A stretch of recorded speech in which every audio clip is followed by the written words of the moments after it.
Good morning. Today is Tuesday, June 26th, and I am privileged to be here with Linda Klein, and we are participating in the Leonard and Simon's Oral History Project. My name is Sharon Alterman, and Linda, do I have your permission to use our discussion as part of the historic record? You do. Okay, thank you so much. Well, let's start at the very beginning. Okay. Where were you born? I was born here in Detroit. And who are your parents? And my parents are, my mother's maiden name was Helen Fleischer. My father is Paul Zuckerman. Those are my parents. And what do you know about their background? Well, my mother's family came from, and I just tried to find this out from her this morning because I always forget. I came from a generation of grandparents who really didn't want to talk about a lot of things. So to the best of my mother's recollection, who's 91 years old now, my grandfather's family, her father's family came from Latvia, Lithuania area. Her mother, we think, came from Russia, and because I'm kind of geographically challenged, and so was she, she thought it was somewhere near Germany because she spoke German and French. And my grandmother, do you want me to talk about my grandmother right now? Sure.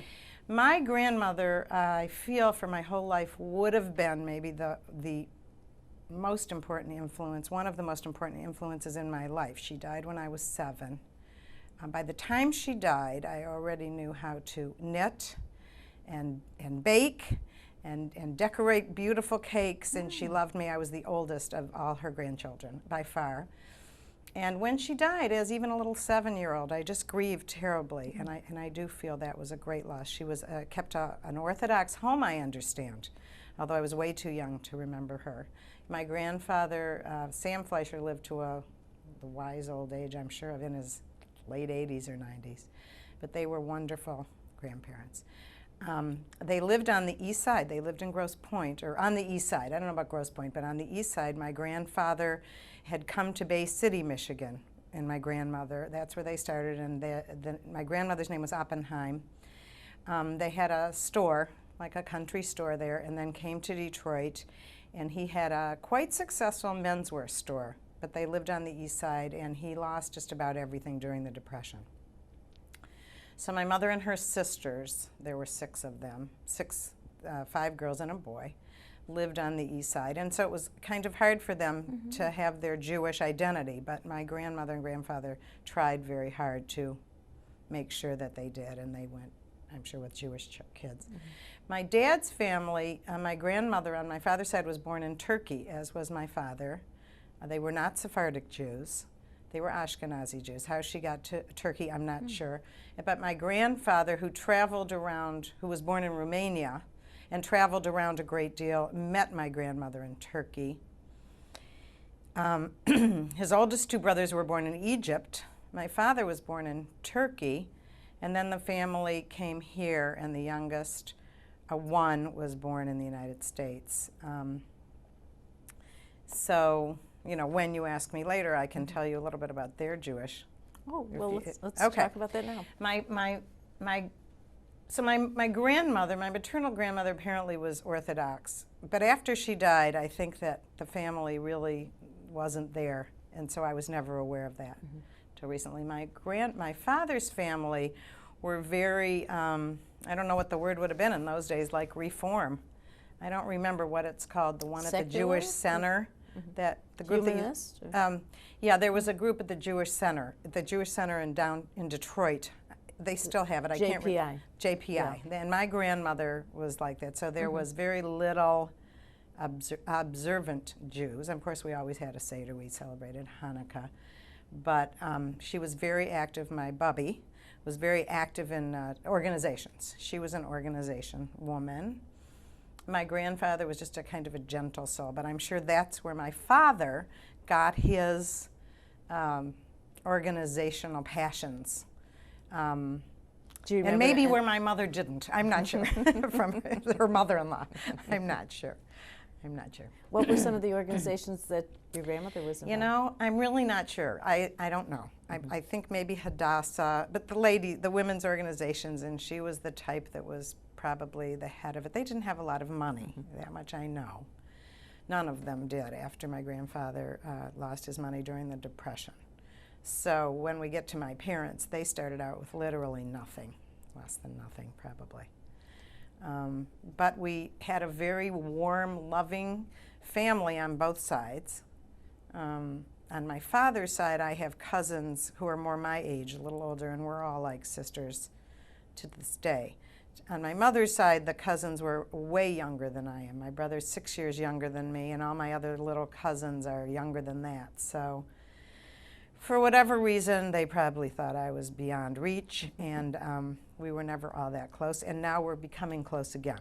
I am anyway, with my younger cousins on my mother's side. When did your father come to the United States? So my father came to the United States as a baby, I think about 6 months old.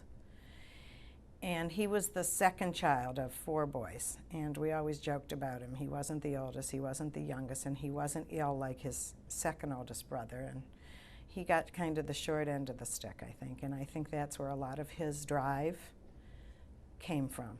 What kind of man was he? Well, he was, as I just want to start with him. He had nothing.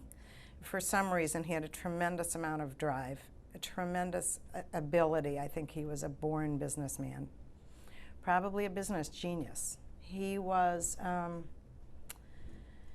tough person. He adored his family, but he was tough, and he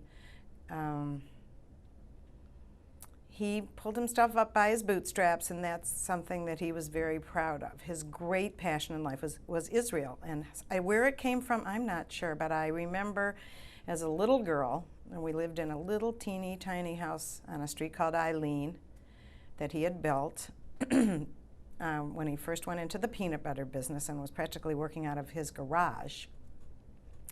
I still remember his green Oldsmobile car, and every Sunday morning he went to a meeting about the state of Israel, which wasn't in effect then, so that would have probably been around 1944, 45, 46, when I was just a little girl, 3, 4, 5. I was born in 1940.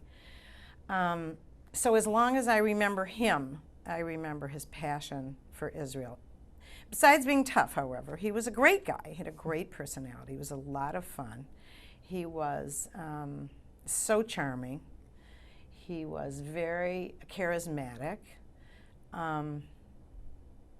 He was all of those great things. And he was a wonderful father to me as a little girl. I just adored him. And then when I got a little older, he had a little trouble with an adolescent girl and any kind of little rebellions. But that's family, and it was good. It was all good. And when we had our grandchildren, the sun shone on them. And so he was one of the most, I think a lot of people would say he might have been one of the most unforgettable characters that they ever met. And should I continue to talk about him? Well, he continued to be very active about the state of Israel. He was so thrilled when Israel was declared a state. He always he became involved somehow through the Federation, and I'm sure he came in through the back door somewhere.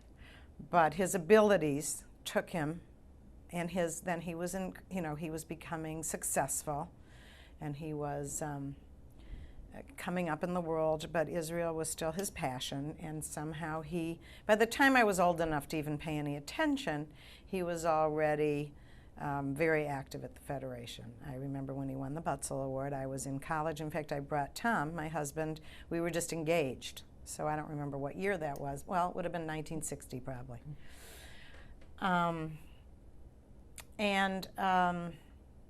He, from what I understand, was one of the toughest, best solicitors there ever were. He wanted very badly to become the head of the chair of the National UJA. And I think it was a little bit of a struggle for him because he did not have a placid personality. And he could offend people because he was very, very strong, but he did become the chair of the UJA, which I think was his crowning achievement, he felt. And he was the chair during the Yom Kippur War, which was a horrible time. And he got on the airplanes, and they went all over the country to raise a lot of money. And I think they raised maybe the most money, if ever. It holds up with even today's amounts, I think. And but it was a very horrible time for all of us. And then he built a house in Israel, and he was friendly, very close and very friendly with all the great founders of the state. All of them, Golda Meir, Dayan, Perez was a very good friend. He knew them all, and he built a house in Israel, and they used to come for Shabbat. And so he was right there with the founders, which is one of the reasons I'm hoping my mother will do this very thing that I'm doing, so she can tell you firsthand, person to person, about these people. So it was a very, exciting thing. I wasn't all that much a part of it, I must say. I was married, having kids, but the stories and all of those things were wonderful. You said you had remembrances of the Declaration of the State of Israel. I remember being at Temple, Israel, in the auditorium when they announced, or I don't know if it happened on a Sunday, so I don't really know, but my recollection is that it was announced at the temple, and I just remember, that's one thing I remember, and I also remember at, I think, age 5, the day that Roosevelt died, because I think we were up north, and my grandparents worshipped him, and the crying and the sadness. And as a small child, I don't think I really absorbed it, but I really do remember that. And I also, one other thing that my mother probably won't say about my father, but he always said in the days of Truman that nobody thought much of Truman, but that Truman was going to go down as one of the great presidents of our time. And I think that was, I don't think that was the common thought in those days. Was your father politically active also? And not so politically active, although he was very good friends with Scoop Jackson. Yes, so I guess he was. The ones that he believed in, he supported, and also Monahan was a very dear friend of his. I guess so. I think he was, obviously supported the Levins. He was a Democrat, although was Scoop Jackson a Republican? Could have been. So he wasn't terribly politically oriented, but I'm sure he did his part, gave his money, and when he believed in somebody, I'm sure he got behind them strongly. It was, and it probably had a lot to do with Israel and how these people felt about Israel and our Jewish community, things like that. And your mother, what was her role in the community? Well, my mother, as his wife, frankly, was very much in the background.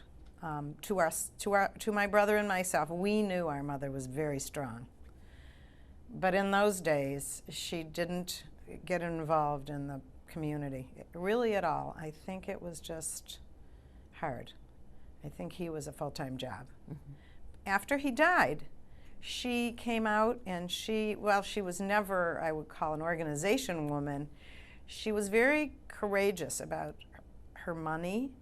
And I would go back to say my father, I think, really overgave. He was a wealthy man, but I don't think he was nearly as wealthy as his contributions reflected. After he died, though, my mother had that Jewish passion, and she really stepped up to the plate, and I think more so than most widows. And she really, she was a person you could go to and talk to, and she would think it over, and if she was moved, she would do whatever she could do, which was, quite a bit. And so she became like a different person after he died. And she went on the women's board. She was invited and accepted. And I think she definitely became a force. She definitely became a force in her widowhood for all the things that they believed in together that she never had a chance to show. And it was interesting when he died, people said, oh, what will she do? And I said to people, she's going to be fine. You're going to be surprised. You're going to see somebody who is strong, and she is. And Let's just go back Okay. to your childhood a my little. childhood. Where did you mention that you lived on Eileen? So that We was in lived the on Northwest? Eileen. Well, I went to actually, never realized it till a few years ago, and I thought about it. I went to 7 different schools before I got to college, I think. We lived in a teeny little house on Eileen, and then we moved to Wisconsin for 1 year only. And then, so I went to Fitzgerald School for kindergarten, Bagley School for, I think, 1st and 2nd grade. Then we moved to Warrington Drive, which was in Sherwood Forest in the Livernois 7-mile area where we all kind of lived. And in fact, we bought Larry Michelson's house, so I don't know if anybody from that family. Well, it's Simons Right. Michelson, Yes, actually, exactly. the connection to this project. Larry Michelson was Leonard Yes. Simon's many years partner. We moved to their house on Warrington, and I went to Hampton School, which I was just settling in and loving when they changed the border. And then I went to Pastor School, and then my parents weren't happy with Pastor School, and so I went to Brookside School, and then Kingswood, Oh. and then begged my way out of Kingswood. I was a good student. Begged my way out of Kingswood and landed at Mumford, where I spent the most years, which was just 4, at that school. And my one glue, I think, of my childhood was Camp Tamaqua, where I went for 8 years. And that's where I got to know some of my friends for at least a little bit of time. And then I went to University of Michigan for 4 years and got a BA. I was an English major because I loved literature and poetry. And I also got a teaching certificate, as we all did, for secondary school teaching certificate. So that was basically my education until many years later when I went back to law school and became a lawyer. And I practiced for about 6 or 7 years and took early retirement. And the law part was hard. Everybody thought I was a great lawyer but me, because it was hard. I had little kids. But I've never regretted going back to law school, and I enjoyed my practice. And it was really after I went to law school that I really got involved in the Jewish community. So I was kind of a late bloomer, actually. Let's talk a little bit about Okay. your religious education. What was religious life like in your home? There was very little religious life in our home. I was thinking about it for this. I think I can count, not proudly, but I think I can count on both hands the amount of really real Shabbat dinners I've ever been to in my life. We didn't observe anything but the holidays. We were Reformed Jews. I think my father might have started at Bethel, and then when Rabbi Fromm separated from Bethel, we went to Temple Israel. And my entire religious education was Sunday school at Temple Israel and camp. Learned a lot at camp, although it wasn't a particularly Jewish camp, but it was all Jewish kids, and we had Friday night observance. So my religious education was pretty hardly anything. My consciousness of being Jewish was huge and loving and joyous, and there was never a question in our family that to be Jewish was just the best thing to be. But it was pretty without the religious part. And that's how my children pretty much were educated. They went to Temple Bethel. We left Temple Israel because I'm not exactly sure why. We lived in Toledo for a couple years, came back to Detroit, and most of our friends were at Temple Bethel. And so that's where we joined. And they went to Sunday school. And I, of course, wasn't bat mitzvahed because you didn't get bat mitzvahed in those days. And my husband, Tom, came from Toledo, Ohio, from such a Reform family, although his grandma was also way more observant. But Reform Judaism in Toledo, they didn't even have bar mitzvahs then. And he subsequently was bar mitzvahed at the age of 41 here. He was the first person I know who ever got bar mitzvahed at an advanced age. He studied with a man named Israel Alpern, who was at Sher Tzedek. So he studied for 3 years, and he had a real bar mitzvah at Temple Bethel. And the interesting thing about that was that my father had brought him a talit from Israel and really wanted him to wear it at for his bar mitzvah. And Tom didn't care whether he wore it or not. He thought it would be very nice to please my father. But that was a big deal at Temple Bethel. And it was Rabbi Hertz. And he said, we don't wear talit at Temple Bethel. So I think my father had a little conversation with him, and he wore the talit for his bar mitzvah.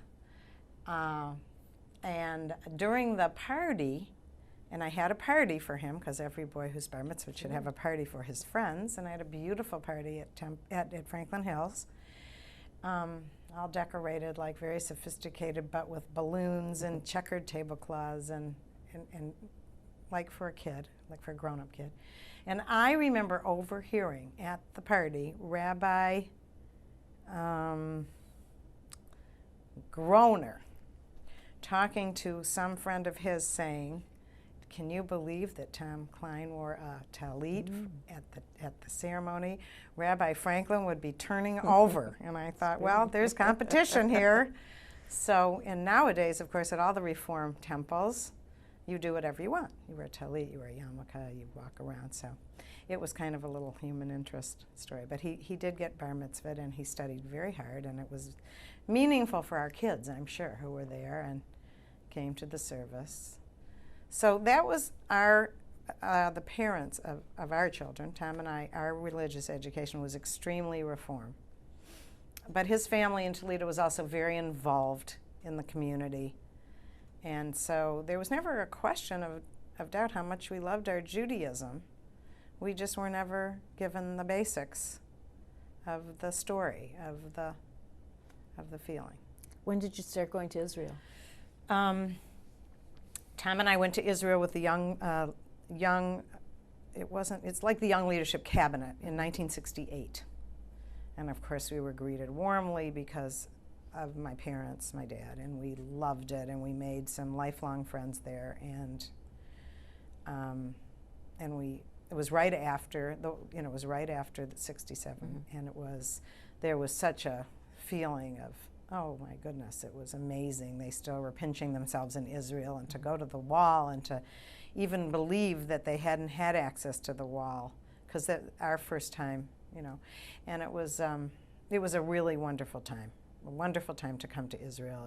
I'll never ever forget it, and the joy and the excitement, and of course these were the pioneers, and the guides carried a gun, and very, very like Wild West, and showed us, and of course we went to see where the Golan Heights, and we went to see where they used to fire down on the kibbutz, and it was just so alive because it had been a year, and so it was incredible learning experience for us, and it just sealed our feelings. And I'm not sure when we went back again, but I know we went back right after the Yom Kippur War, because Tom went with a group of men, and all they did was visit the soldiers in the hospitals who were all burned, and he came home and said, we've got to go back. We've got to go right back.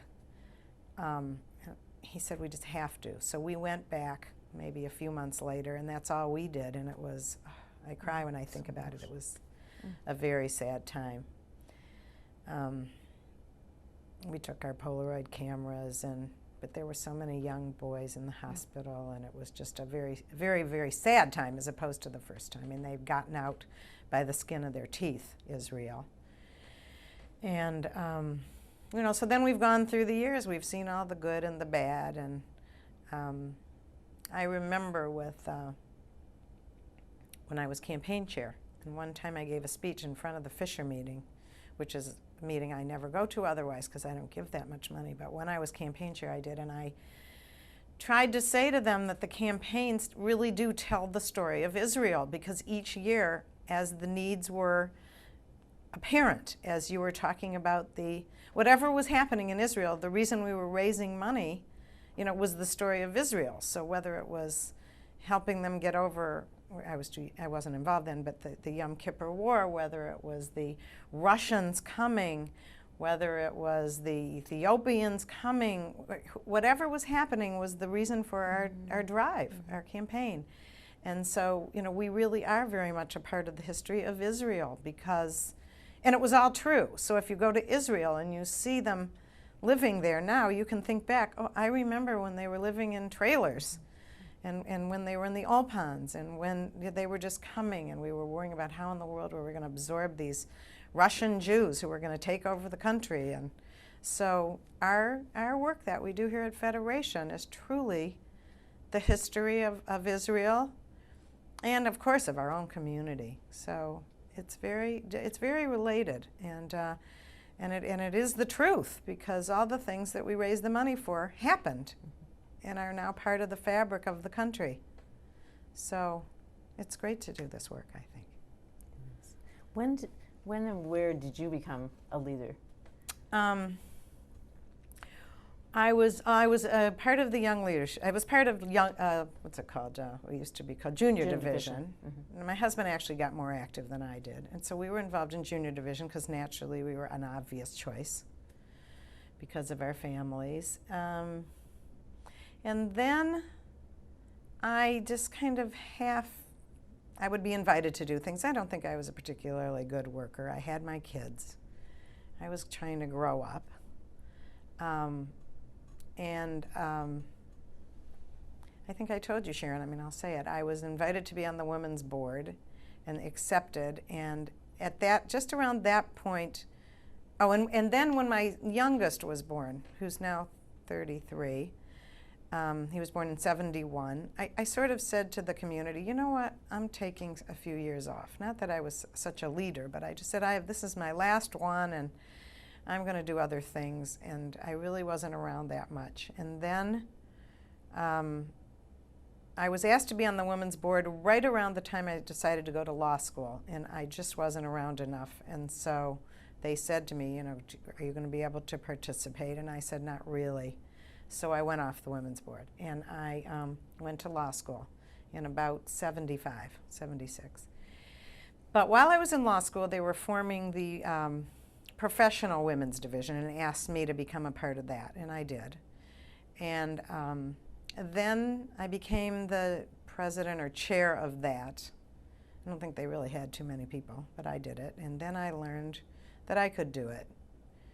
And then I became I remained very active at the professional women's division level, so it might have taken a few years to become the chair of that. And then I was practicing law, and I always was soliciting. And I can't exactly remember the dates. I don't think it's all that important. No. But it would be nice to know what year. Should I take a minute and look? No. Okay, so somewhere after I became, and I had always been involved at JVS, Jewish Vocational Service. Nora Barron had gotten me involved there, and I really liked it. And I had been an officer and on the executive committee, and I knew that I was going to become the president. And I frankly can't remember whether I was still practicing law or not anymore, but I think I was. Became president of JVS, and I really loved it. And they asked me to do it for an extra year, so I was president of JVS for 3 years. I wasn't the first woman. I think maybe Nora Barron was the first woman. I think there were only 2 of us. Excuse me, Linda. Yeah. Will you talk about JVS? You're one of the few people that I have interviewed for JVS. Okay. And I think the community has to know about the work that they do. It's bugging me, so I'm gonna tell you. Okay. It was,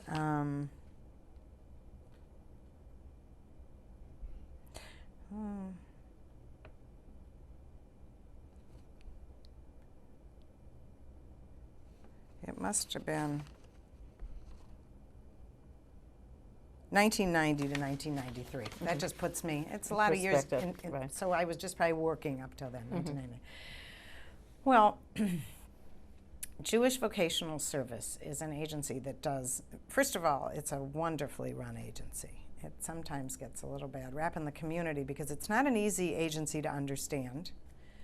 And it serves not only the Jewish community, but the non-Jewish community. It gets funds, federal, state funds, federal funds, and it does several different kinds of things. The first thing it does is to help people find a vocation. And it helps people by teaching them all sorts of things, like how to write a resume, how to get a job. These are able-bodied people who might be out of work, who might have had problems. As bad times hit the city, that's when that part of JVS really comes into play. It's done excellently, and it's very well thought of in the whole community. The other side, the other part of what JVS does is that it helps developmentally disabled people and people that aren't necessarily terribly capable and endowed with all the good things to also find a life in work. So for instance, with JARC, many of the JARC residents come to JVS, into the JVS sheltered workshops, and they work there. That was kind of the old-fashioned way. Now what's happened, which is so wonderful, is developmentally disabled people are living long lives, and so other things started to happen. One thing that started to happen was developmentally disabled people got to be about retirement age, and they wanted to retire. Why not? They wanted to enjoy the fruits of their labor. I might add that at the sheltered workshops at JVS, the people work for a salary. It's a tiny little salary, but the work is contracted for by regular companies. There was a company called Chip Clips that always did work with JVS. There was some part of the automobile industries that had the workers making little parts, and believe me, the people had to do a good job because nobody's out to throw a bone to somebody that isn't going to make something that works. And so JVS and the workers have to work very hard to make sure they put out a very good product. But anyway, when some of the people started to retire, JVS developed a program of retirement. It's now at the JCC, at the Jewish Center. I'm not sure if it's going to last there, but these people do wonderful things. They go on adventures, they go to the zoo, they go to the museums, and they're having a lovely life and they're living a longer life. Also at JVS, a wonderful thing they have is something that's called the, I don't know exactly, I can't remember what it's called. It happened to be endowed by the Barons, again, Nora and Guy Barron. But it's a whole apartment of living. And this is for people that aren't in a JARC home, that are perhaps living in an apartment. And one of the problems with developmentally disabled people as adults is their parents really try to shelter them. And at JVS, they try as hard as they can to pull out the most ability of these people. They try to exert a little bit of tough love, and they try to convince the parents that their children can do way more than they thought they could do. They can learn to cook. They can learn to make a bed. They can learn to do the laundry, and they do it as an experiment in this lovely apartment, which when I was president of JVS, I used to say if my husband wasn't really nice to me, I had a place I could go sleep. I've seen a person make their first sandwich. Their first bacon, lettuce, and tomato sandwich in their life in that kitchen, and how proud they were. And I've seen parents come in and say, I never thought he could do this. Also at JVS, there are something called, I'm forgetting the name, supported work. And we have sites, for instance, I think at Olga's.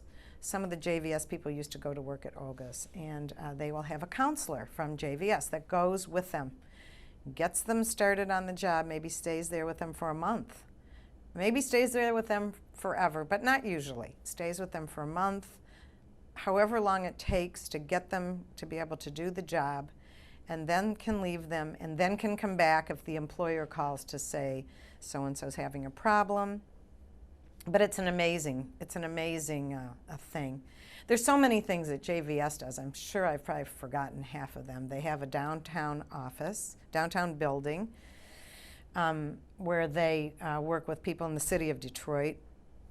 They've been chosen many times over all sorts of different agencies and given contracts to work with drug people, people with drug problems, unemployed in Detroit. They have the Alzheimer's, the Brown Alzheimer's. One of the 2 sites is at JVS, and it's supervised by a person out of JVS working with the people that have Alzheimer's. This is an outpatient kind of a respite care thing where people who have parents with Alzheimer's can drop them off, and they spend anywhere from probably 3 to 5 days there. I could go on forever on JVS.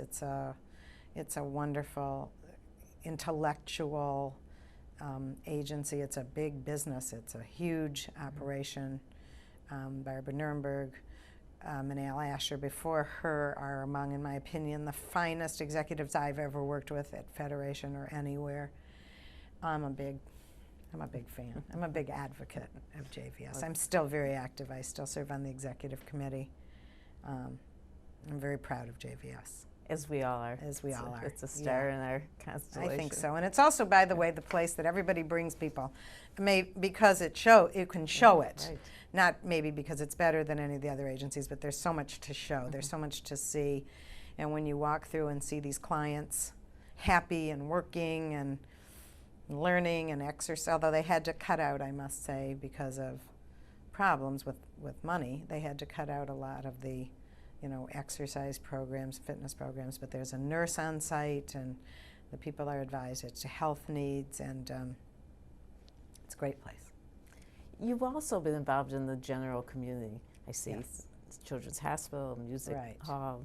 Right. I'm involved in the arts. I love the arts. Right now I'm on the board of the Friends of Modern Art for the museum. I was involved with the Detroit Artist Market for years and years and years.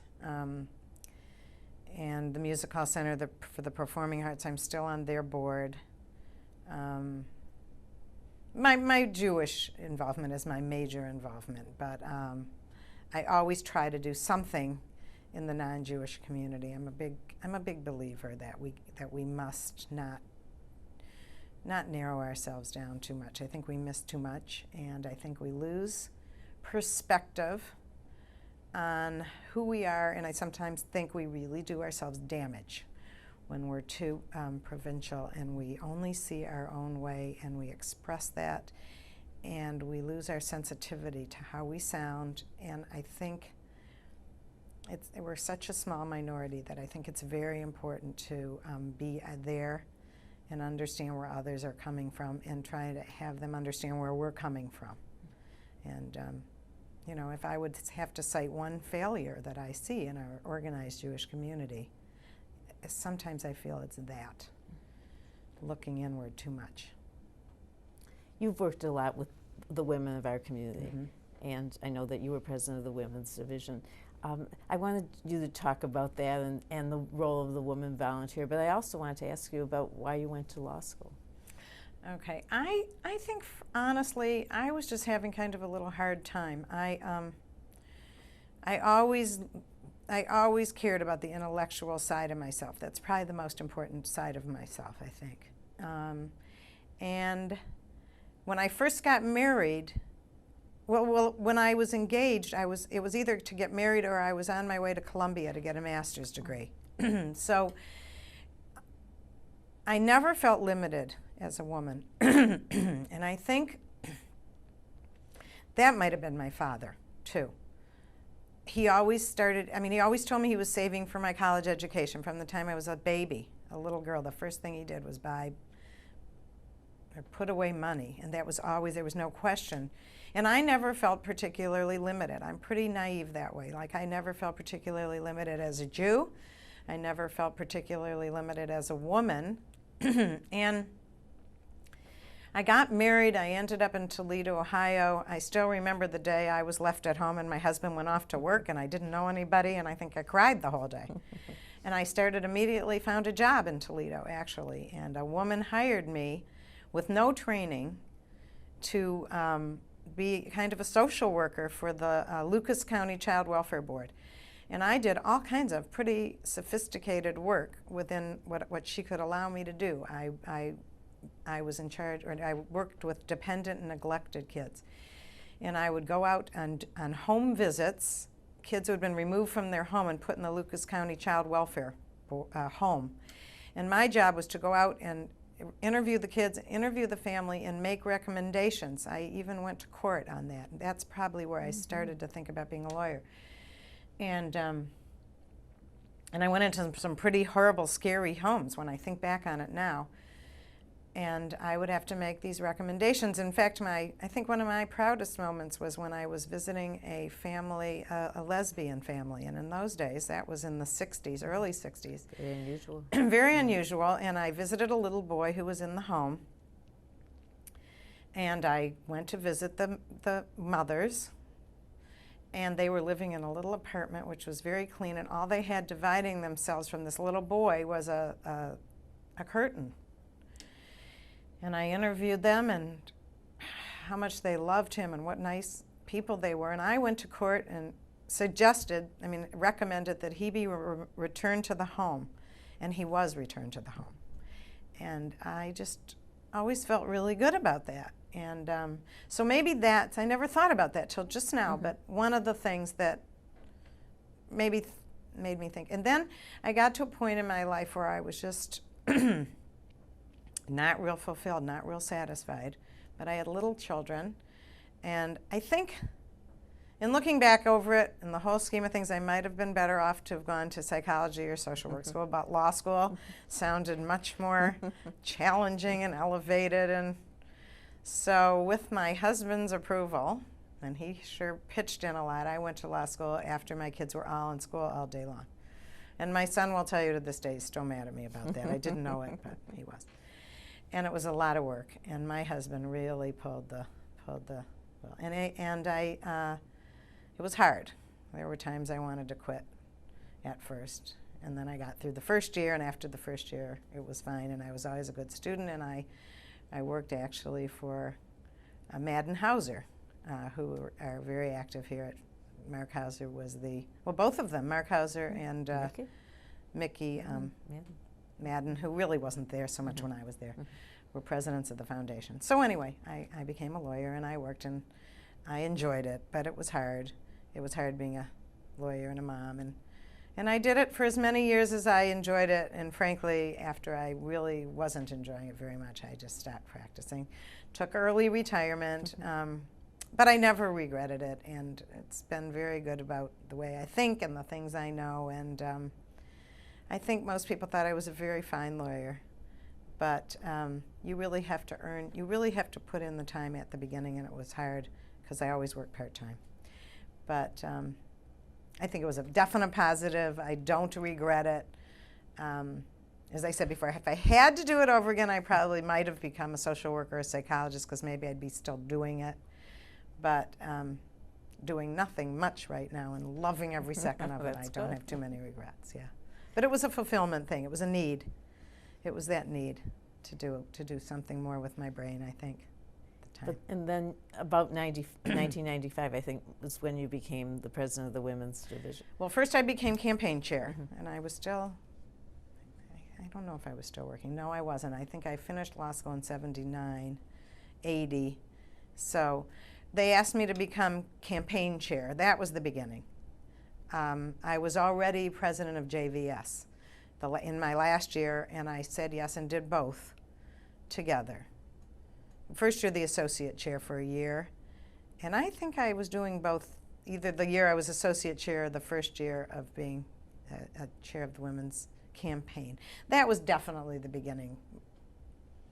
And I did well. I enjoyed it, and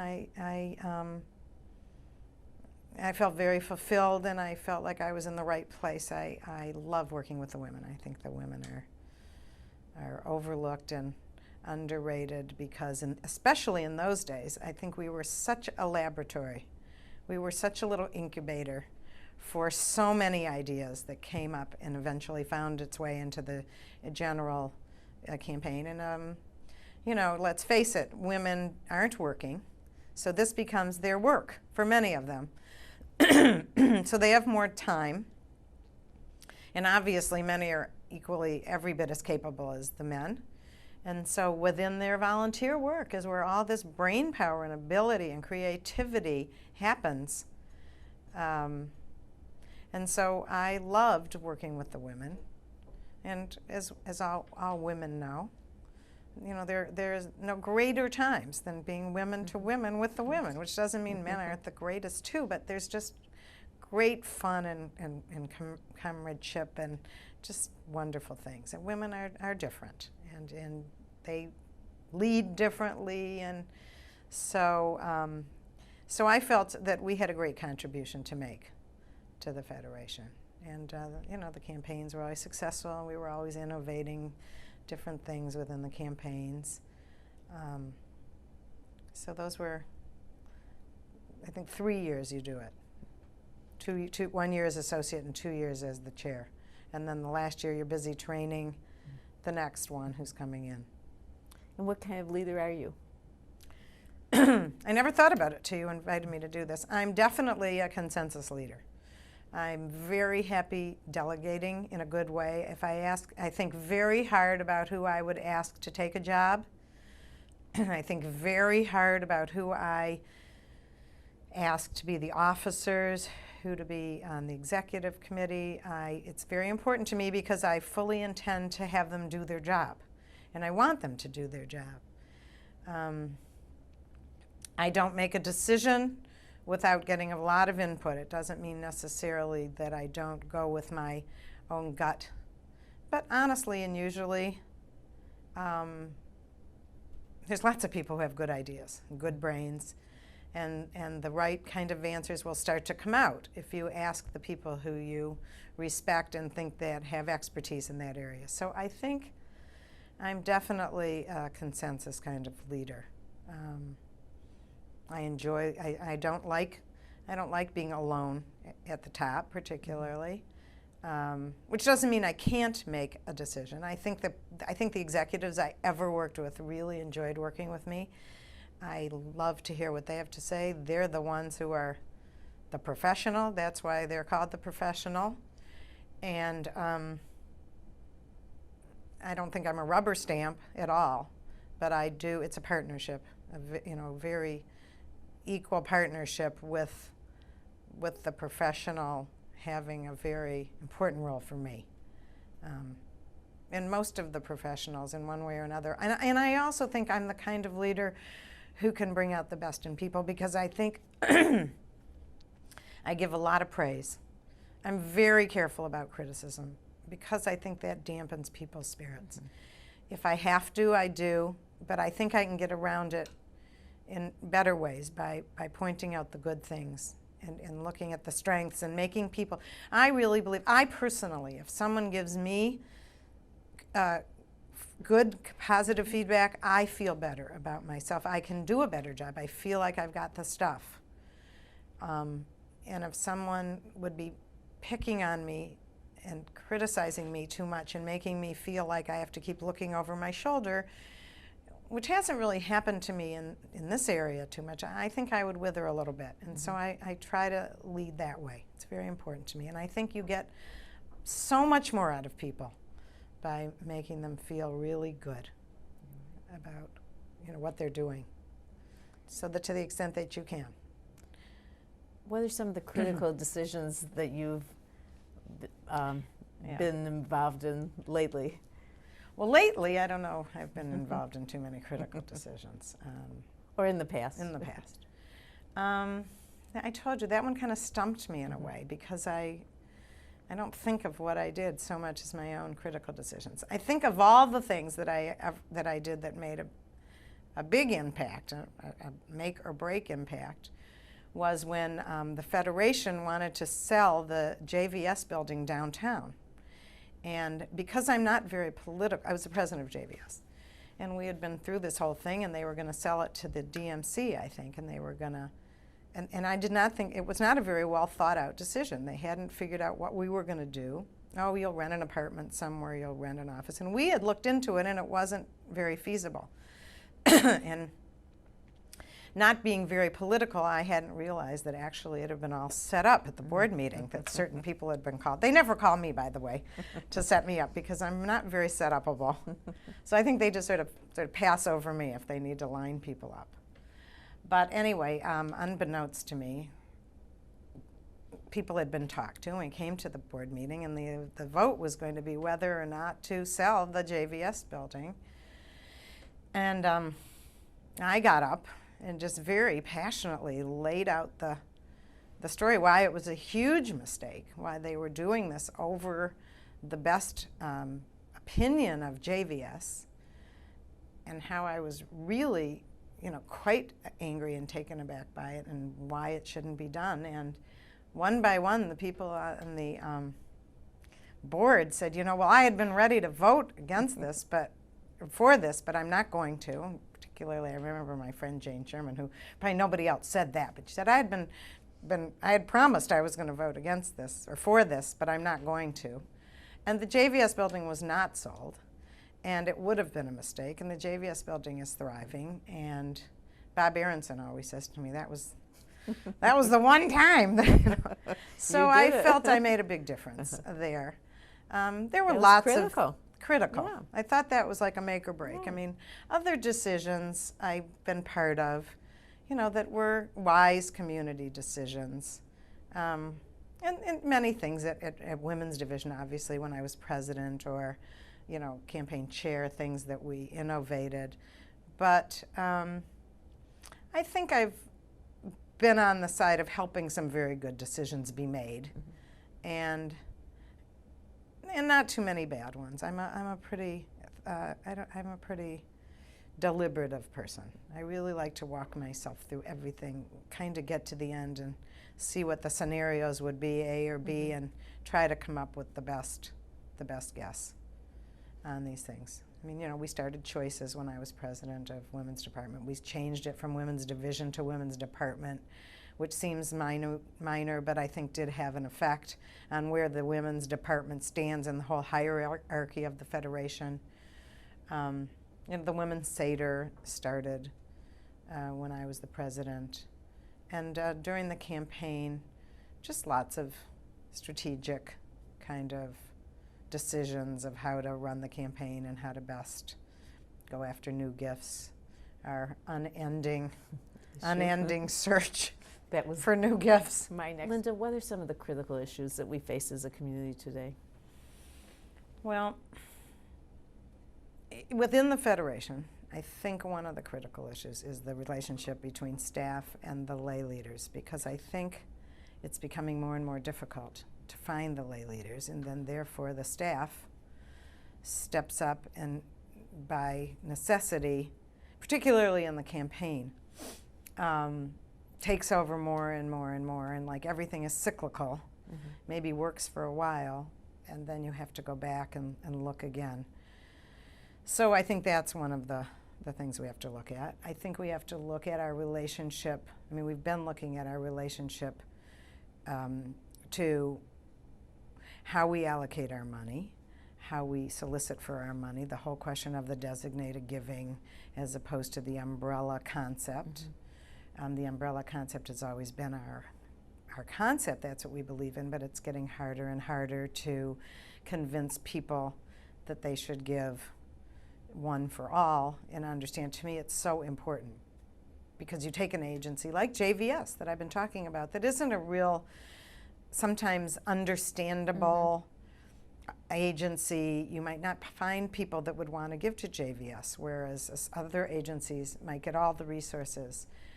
So I think that's the fine line, that of course Bob Aronson works very well, understands how to get people to give how they want to, but still benefit the whole community.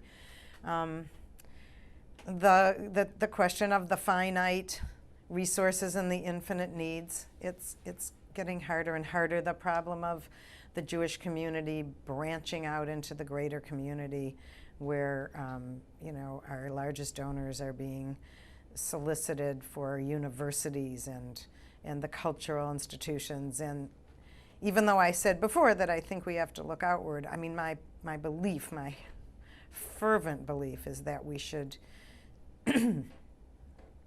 try to be involved in the non-Jewish community, but as far as our charitable priorities, they have to be here in the Jewish community, because nobody else is going to do it. And somehow we need to get that over to our larger donors. It's so terribly important. And you can make your abilities felt in the greater community, but to really understand where the charitable needs need to be. Smaller issues, the day schools. It's huge. They require so many of our resources, and it seems like no matter what we do, it's not enough. I don't know what the answer to that is going to be. We're working on an education trust. I think it's a little problem that out in our citizenry, our community of Jews, many of them are not as involved as some of us here with questions of Jewish education. Mm-hmm. And so to make it the primary focus of our PR and our outreach to the community, I think sometimes presents a problem. So I think that has to be articulated in a better, more sensitive way, even though you may not understand, and this may not be the way you feel. This is the reason that we are going so strongly for Jewish education. I think it's terribly important not to just assume that everybody's out there on the same page that we are, particularly with Jewish education. And I think we have to keep our eye on the ball of the elderly and the human needs and the human services. And hunger and the primary needs are still very primary. We're going to have an issue with Israel and how our community deals with Israel and how our efforts and our monies are allocated between Israel and the local is going to be a very big issue. Also, how do we allocate our attentions between the national organization and our community? We have a new national organization. It's fairly new, not as new as it once was. It's got problems. We've got issues with it. 20 years from now, it'll be very interesting to see where everything is. As our community, as our donors in our community become more insistent on autonomy here in our community and not being told what to do, how do we draw the line between being team players and a great community that the whole rest of the country looks up to for leadership? Can we be the community that breaks off and becomes a maverick community and doesn't do our part? So these are things that we're going to be we're dealing with them right now. And of course now the intermarriage problem, the continuity problem, unfortunately we've been dealing with it for at least 10 years strong, maybe 15, and we don't seem to be really making inroads. We're making inroads, but I'm not sure we're accomplishing what we hope to accomplish. And I don't know what the answer to that is. I mean, you haven't asked me about my own family. I was about to. That was my next question. Okay, so that leads me to my own family. I have 3 children, 2 girls and a boy. My oldest daughter's 40, my next daughter's 38, and my son is 30, about to be 30. Well, he's 33. My kids got about the same Jewish education as I did. They were members of a Reformed temple. My oldest daughter was not bat mitzvahed. They weren't doing so much of it. By the time my second one, 2.5 years later, came along, she was bat mitzvahed, mostly because her friends were bat mitzvahed, and my son was bar mitzvahed.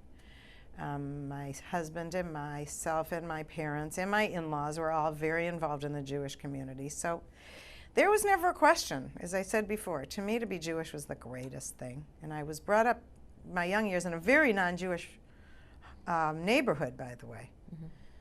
My dad would bring a little Christmas tree home from the office. And when my kids were little, we had stockings that we hung out on Christmas. We didn't have a Christmas tree. And then we moved to a very non-Jewish neighborhood.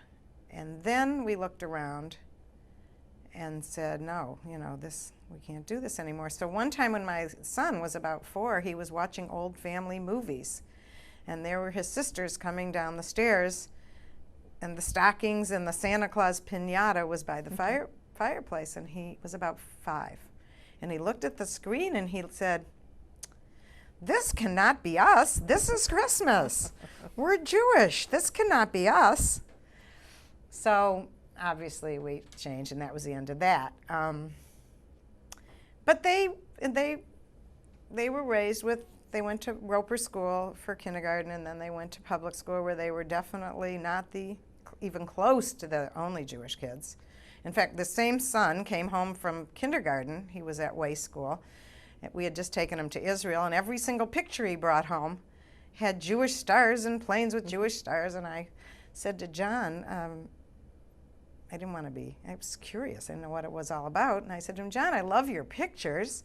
They're wonderful. How come everything has a Jewish star? And he said, but Mommy, I'm the only Jewish in my class. So he was carrying the flag. So they, when they all got older, when they were in high school, I was telling this to Sharon, my interviewer, and I was at Federation, and it was a big thing at Federation. You shouldn't let your kids date non-Jewish kids, and you shouldn't let them go junior year abroad. They should, except to Israel. And there were big discussions in women's department, and they would have speakers, and I was always the one who would stand up and say, you know, my kids are at these ages where they're very humanistic, they're very idealistic, they're looking to rebel.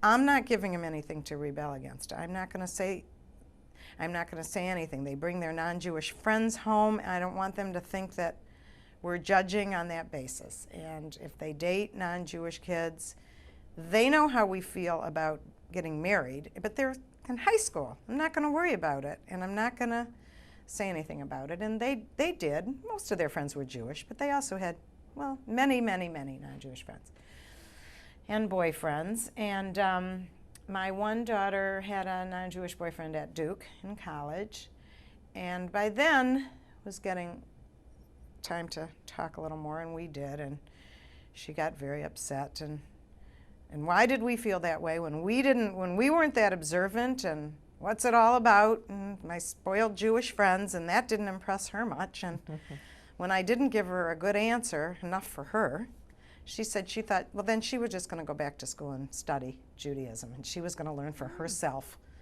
and decide how important it was. And when she graduated from college, she went off to work in a big firm, and she said to me, you know, I'm not going to date anyone who isn't Jewish anymore. She broke up. They broke up.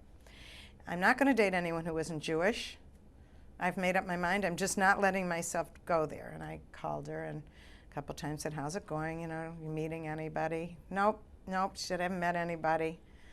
Nope. The Jewish boys, nobody's tall enough, and whatever, some silly things.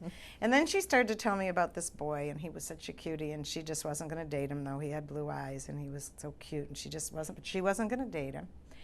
And one day she called and she said, guess what? I said, what? She said, you know that boy? I said, yeah, with the blue eyes? She said, yeah. Well, we were having lunch, and he started to Hanukkah me to death. And he turned out to be Jewish, and that was her husband. And then my daughter, Liz, also met a boy at, she went to Michigan, and then she went to Kellogg for her MBA. And Kathy, my older one, also went to Kellogg, and so did her husband when they finished this job. And Liz met a young man the first day of school, and she said, oh, I met the cutest guy, but he's 3 years younger than me. He's too young for me. And I said, well, hey, you know, you look about 12.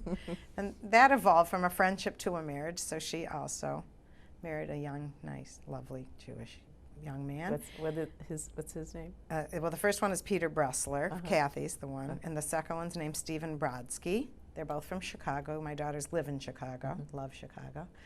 My 4 grandchildren live in Chicago. And then my son, who always dated non-Jewish girls, but not with a vengeance, that's just kind of who he happened to be with in college. In fact, when we went to visit him in college, he said, did I ever tell you that Lauren, whose name was Lauren Abraham, didn't get it, but Lauren, did I ever tell you Lauren wasn't Jewish? We were just coming to meet her. And we said, no. I said, but I'm really glad you told us. He said, why? I said, well, I wouldn't want to say anything that wasn't, you know, I wouldn't say anything bad, but I didn't want to assume. He said, well, she's really half Jewish. And my husband said, well, which half? He said, not the half that celebrates.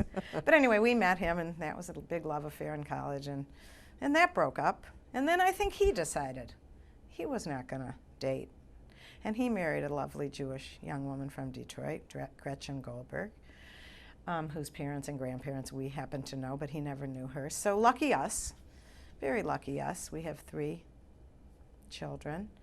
And with our daughter, when she was dating this non-Jewish boy, and she was all upset, I said to her, if this is your sweetheart, if this is the one, and you marry him, you know, even though we don't like him for you on all sorts of different reasons, it will be fine. We'll work it out. It'll be fine. It'll be nothing. It won't be any problem. However, it will be your marriage, not our marriage, and you will own the part that's going to be difficult, and you will own all those decisions that you will have to make, and you will not be part of a big Jewish family like ours. And so just know that, you know, it will be fine with us, but the part that might not be fine, that'll be difficult, will be yours. So maybe that helped, I don't know. And interesting enough, my entire Zuckerman side of my family, my cousins, Zuckermans, none of whose fathers were the least bit religious and who came from this bubby with the JPI, every one of our cousins is married to Jewish people, the young ones, and they're all like sisters and brothers, and so that's really nice.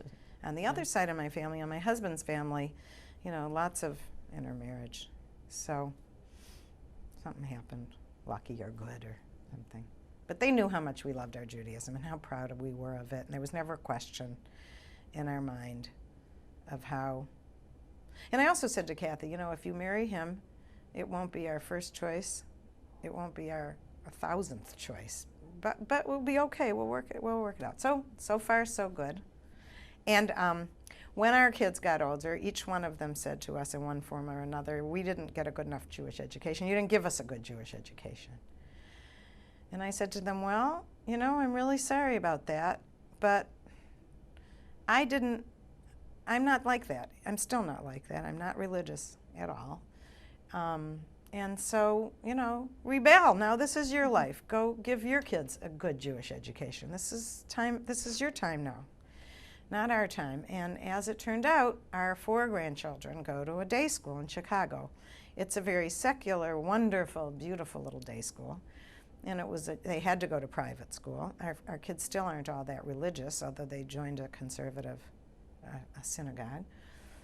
But for the first time in our lives, when we have Seder, we have 4 little grandchildren. Well, the 4.5-year-old twins aren't quite there yet, but our 10-year-old and our 8-year-old, you know, can chant the 4 questions, and they know everything. And being knowledgeable Jewishly is just like, you know, I'm going to read Harry Potter. I'm going to bench. I'm going to go out and play. I'm going to wear my kippah. It's so part of the fabric of their lives that it's beautiful, and they love it, and it's just part of them. And I can't think of anything nicer. And I would certainly encourage my kids here to consider Hillel. I don't know if they will, but it's great. It's wonderful. Linda, we're almost coming to the end of the interview. Yes. Is there anything that I missed?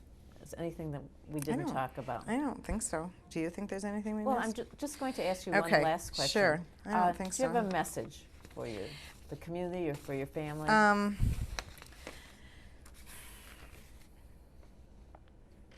Not really. I would just say, as far as being Jewish, the Jewish part. And I always said to the people at Federation who were pushing the and now I think Judaism is coming around to that point. If being Jewish is joyous enough and reasonable enough, which I think it is, which is why I always loved Judaism, even though I'm not a believer. But if the philosophy, the story, the part that makes us civilized is good enough, and that can be given out, I think that's our best chance, myself, personally. And I think that, I don't know the phrase, but you've been given a great, do you know what it is? The legacy. Yes, from the Torah, I think it is. You've been given a great legacy. Hold it close to you and cherish it and treasure it. I think that's very important. Just be true to yourself. to go with your passions, to look at your history, even though you didn't live it, to look at the history of everybody, and the Jewish people in particular, and not forget it, and not, not let it not be part of your learning as you go forward, just because you maybe weren't there. To not be the kind of person who has to have the illness to get involved in the illness. Mm-hmm. Doesn't have to have cancer to give to cancer and understand it, but to understand the whole world. And just to kind of go with your guts, to be kind and good and empathetic to people. And to know that you're going to grow up. You're everything that you think you have to know when you're a young person, you don't have to know. And just be willing to just change as you get older, and be willing to grow. And another thing I would say as you get older is to have young friends and to stay with the young people. That's kind of it. Thank you, Linda. Beautiful message. Thank I you. enjoyed speaking with you. Thank you. Okay.